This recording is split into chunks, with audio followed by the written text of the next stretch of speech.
اسی وہ جو میں ہن ام الکتاب وخر متشابہات کے بعد ثم باس القدریہ ثم المعتزلہ، وہ دوبارہ یاد کر لیں اس بات کو، تو وہ آپ کو یاد رہے گی کہ وہ کون ہے بدعتی۔ اب میں آگے بتا رہا ہوں آپ کو اسی لائن میں بدعتی کن کو کہتے ہیں اور بدعت کی احادیث کن کے رد میں آئی ہیں۔ اللہ تعالیٰ رحمت کاملہ نازل فرمائے مفتی احمد یار خان نعیمی رحمۃ اللہ تعالیٰ علیہ پر۔ میں نے بچپن میں سب سے پہلے ان کی کتاب بدعت کے مسئلے پر اور مولانا محمد عمر اچری رحمۃ اللہ تعالیٰ کے بدعت کے معاملے میں وہ جو مختلف مقامات پر انہوں نے لکھے تھے وہ سمجھا تھا، اس لیے مجھے اس کتاب سے بڑی سمجھ آئی ہے۔ لیکن یہ جو حوالے میں آپ کو دے رہا ہوں یہ جال حق میں نہیں ہے، وہاں جتنا ہوتا ہے میں وہ آپ کو بتا دیتا ہوں۔ سبحان اللہ۔ اب وہ بدعتی خوارج بدعتی ہو گئے، جہمیہ بدعتی ہو گئے، ثم انباس القدریہ ثم المعتزلہ ثم الجہمیہ، یہ سارے بدعتی ہو گئے عقیدے کے اعتبار سے۔ اب وہ جو مشہور روایت بیان کی جاتی ہے، بہت سی کتابوں میں آتی ہے، امام احمد بن حنبل نے اس کو لکھا، ابھی ابن ماجہ میں نے وہ پڑھنا تھا اس کا، امام ترمذی نے لکھا، بغوی میں شرح السنہ نے لکھا، بہت سی کتابوں میں ہے۔ وہ روایت یہ ہے کہ ان نافع قال بین نحن عبداللہ بن عمر رضی اللہ تعالیٰ قعودا اذا جاء رجلا فقال ان فلانا یقرأ علیک السلام لرجل من اہل الشام۔ حضرت نافع کہتے ہیں عبداللہ بن عمر کے پاس بیٹھے ہوئے تھے، ایک بندہ آیا، اس نے آ کر کہا فلاں بندہ شام سے آپ کو سلام بھیجتا ہے۔ فقال عبداللہ بلغنی انہ احدث حدثا فان کان ذلك فلا تقرأ ان علیہ منی السلام سمعت رسول اللہ صلی اللہ علیہ وسلم یقول انہ سیکون فی امتی مسخ وقذف فی الزنادیقیہ والقدریہ، زندیقیہ والقدریہ۔ یہ ترمذی میں بھی ہے اور سب میں ہے۔ امام ترمذی کہتے ہیں یہ حدیث حسن بھی ہے اور غریب بھی۔ عبداللہ بن عمر کے پاس نافع ہیں، کہتے ہیں بندہ آیا، اس نے کہا فلاں بندہ آپ کو سلام کہتا ہے۔ عبداللہ بن عمر رضی اللہ تعالیٰ عنہ کہنے لگے مجھے معلوم ہوا ہے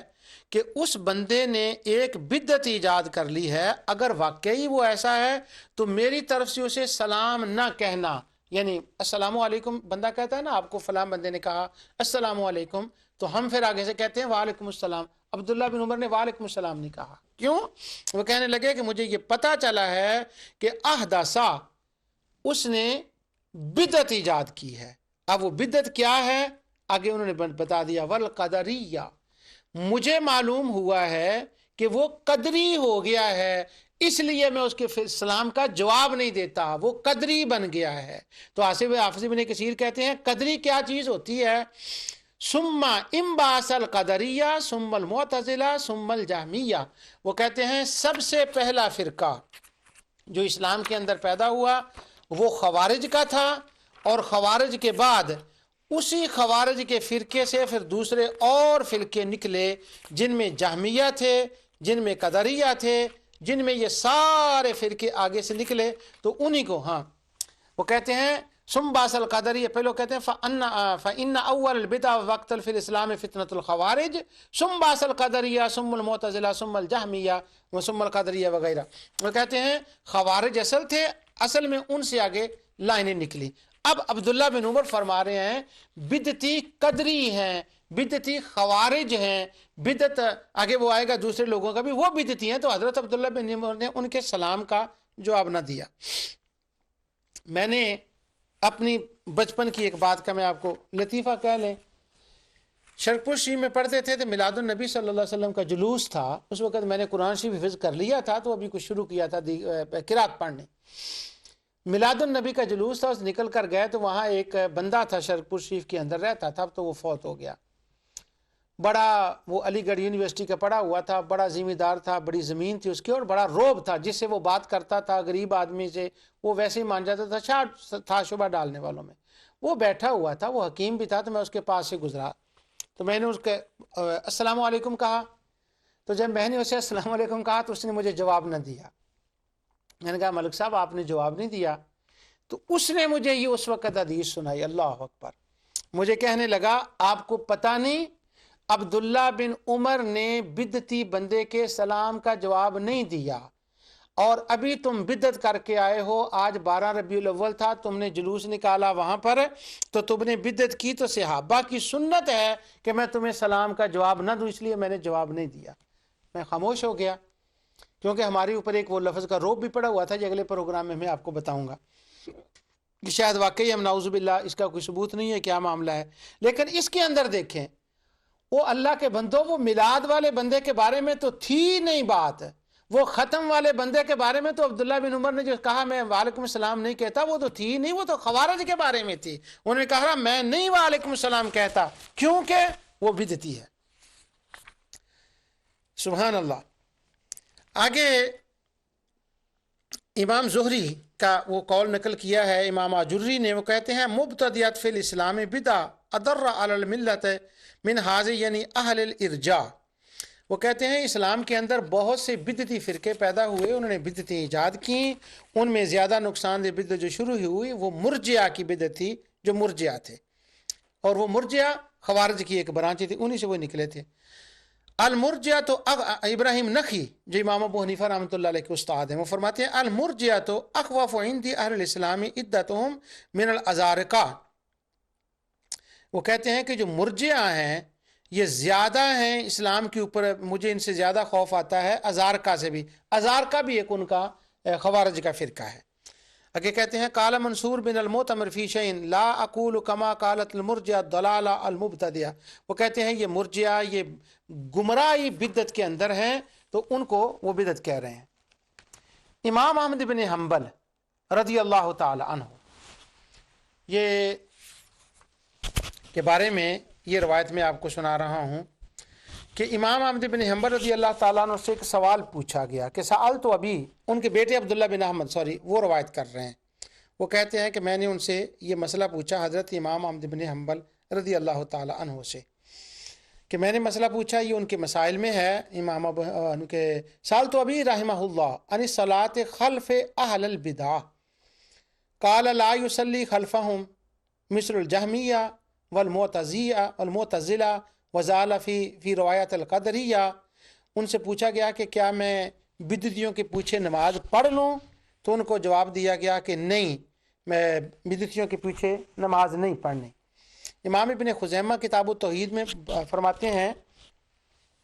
کہ بدعتی کون ہوتے ہیں، وہ باب ذکرات لفظ رویت یعنی نبی صلی اللہ علیہ وسلم ذکر شفاعت، وہ کہتے ہیں حاسبت المعتزلہ والخوارج وکثیر من اہل البدع وغیرہم لجہلہم بالعلم وقلت معرفتہم باخبار النبی صلی اللہ علیہ وسلم انہ تضاد قول النبی صلی اللہ علیہ وسلم عند ذکر الشفاعہ، وہ کہتے ہیں کہ یہ جتنے ہیں نا خوارج اور معتزلہ، یہ سارے کے سارے بدعتی ہیں، ان سے بچنا چاہیے۔ اب میں نے آپ کے سامنے یہ کافی باتیں کی ہیں اس کے بارے میں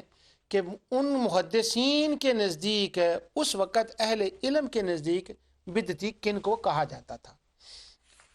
اور بدعتی کون ہوتے ہیں۔ ایک حوالے دو،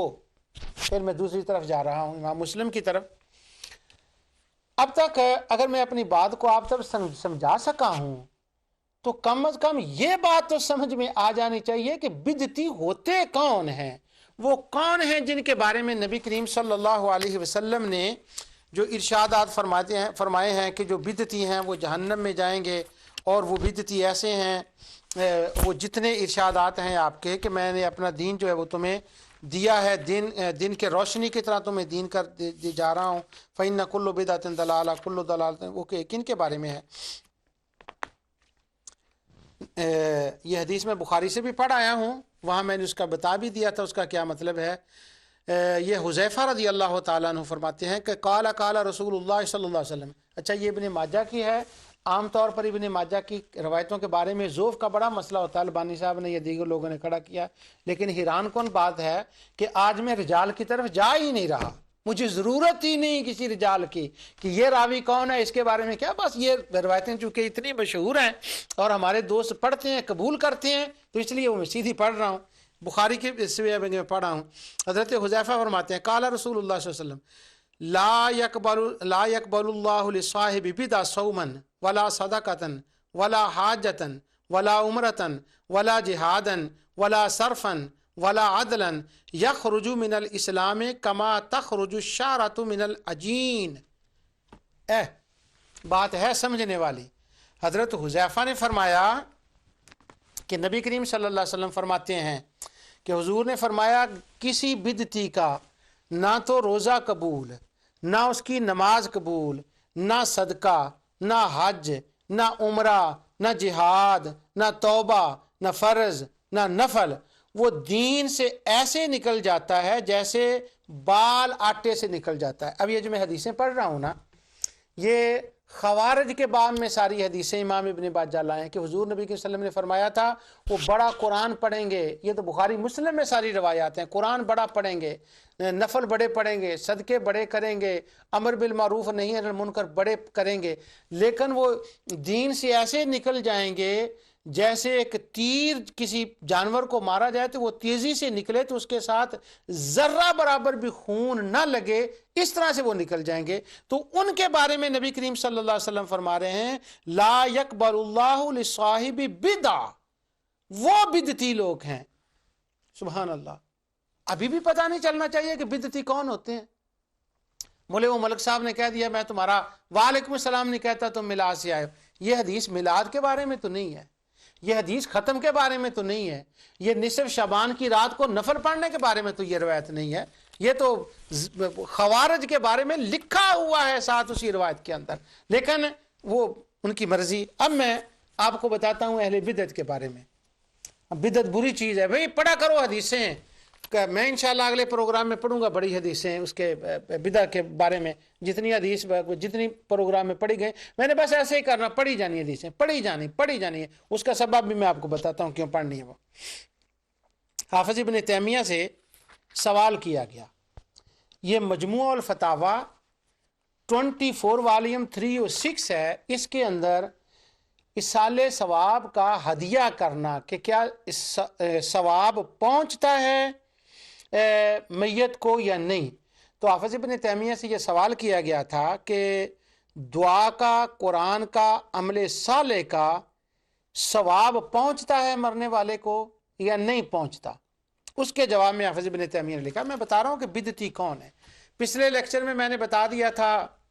عمر بن لوہی بدعتی، سامری بدعتی، جھوٹی نبوت کا اعلان کرنے والے نعوذ باللہ بدعتی، جنہوں نے حضور کا دین چھوڑا تھا، ان کے بارے میں نے کہہ دیا تھا کہ ما حدثو، کہ وہ انہوں نے بعد ذالک کہ حضور کے بعد ملائکہ کہیں گے آپ کے بدعتی، مرتدین، وہ اور باتیں تھیں، وہ میں نے آپ کو بتا دی۔ اس وقت بھی میں نے یہ کوشش کی کہ میں بتاؤں بدعتی کون ہے، اور آج بھی میں پوری کوشش یہ کر رہا ہوں اور اللہ کے حضور دعا کر رہا ہوں کہ یا اللہ میری بات لوگوں تک پہنچا دے، وہ سمجھیں کہ میں کیا کہہ رہا ہوں، ان کے دل و دماغ تک میری بات کو پہنچا دے یا رب العالمین، اپنے حبیب علیہ السلام کے صدقے سے، کہ وہ بہت بدعتی کون ہے، یہ سارے میں پڑھ رہا ہوں۔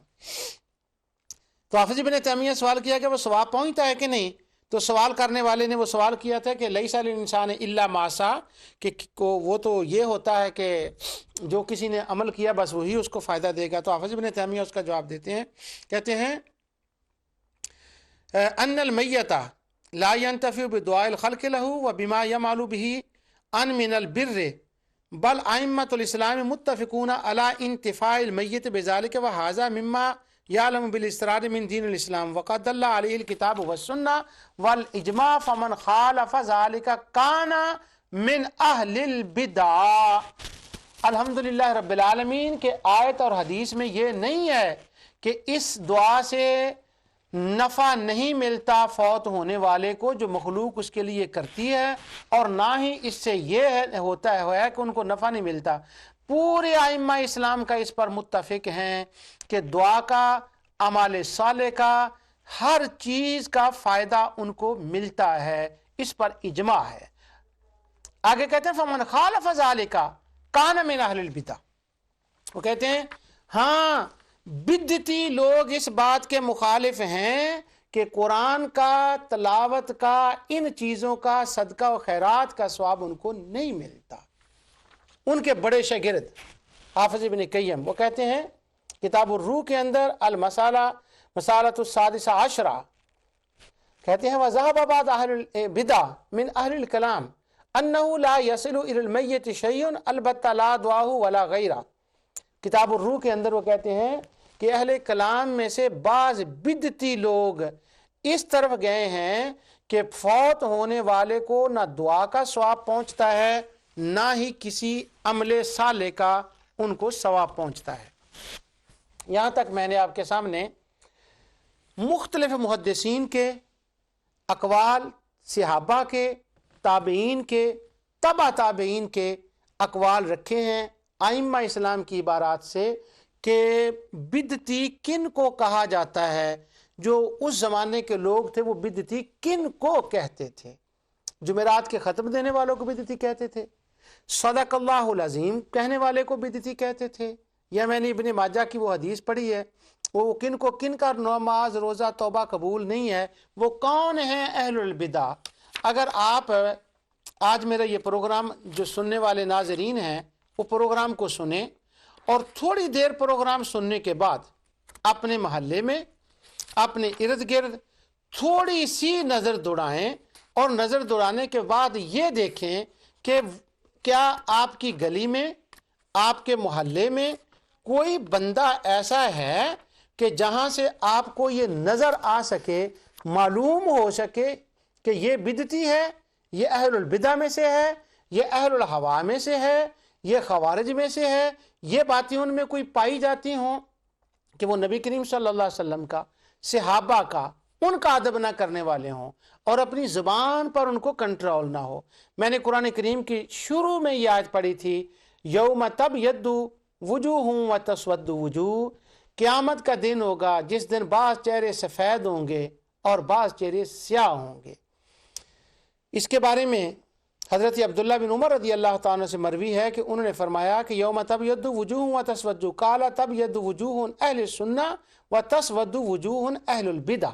یعنی اس کا پہلا اطلاق جو ہے وہ تو غیر مسلموں پر ہوگا، یہود و نصارہ پر ہوگا، کیونکہ وہ آیت مدنی ہے۔ اس کے اوپر چونکہ میں نے کہا تھا بدعت کا کسی زمانے سے تعلق نہیں ہے، پہلے بھی بدعتی ہوتے تھی، کفر و شرک کی بدعتیں بھی ہوتی تھیں، اب بھی کفر و شرک کی بدعتیں ہوتی ہیں، تو لہٰذا وہ سیاہ چہرے والے ایک تو وہ ہوں گے، اور جو کلمہ پڑھ کر نماز روزہ امر بالمعروف اور نہی عن المنکر کام کر کے جو بدعت ہیں وہ کہنے ہیں وہم خوارج، وہ ہیں وتسود وجوہ اہل البدع، جن کے وہ چہرے سیاہ ہوں گے وہ اہل البدع ہوں گے۔ امام ابن ابی حاتم نے اس آیت کی تفسیر میں اور قاضی شوکانی نے یہی ساری روایات انہوں نے ذکر کی ہیں کہ وتسود وجوہ اہل البدع والضلالہ، کہ وہ ہیں جو خلفائے راشدین کے خلاف ہوں گے۔ خلاف کا مطلب یہ ہے کہ وہ موجود ہوں، ان کو شرک کہا جائے، ان کو کفر کہا جائے، ان کو اہل البدع کہا جائے، وہ ان کے مخالفت میں ہوں گے۔ جو کچھ میں نے آج یہ بیان کیا انشاءاللہ اسی ٹاپک کو میں اگلے سیشن میں بھی جاری رکھوں گا، اللہ تعالیٰ کی رحمت اور اس کے حبیب علیہ الصلوۃ والسلام کی برکت سے، کہ اہل البدع کون ہے۔ صرف میرا مقصد یہ ہے کہ بدعت کے رد میں بڑی احادیث ہیں، پر وہ اہل البدع ہیں کون، یہ کن پر اس کا اطلاق ہوتا ہے، اگر اس رمز کو سمجھ لیا جائے تو الحمدللہ بہت کچھ سمجھ لیا جائے گا۔ اللہ تعالیٰ اسے قبول فرمائے۔ وما علیہ الا البلاغ۔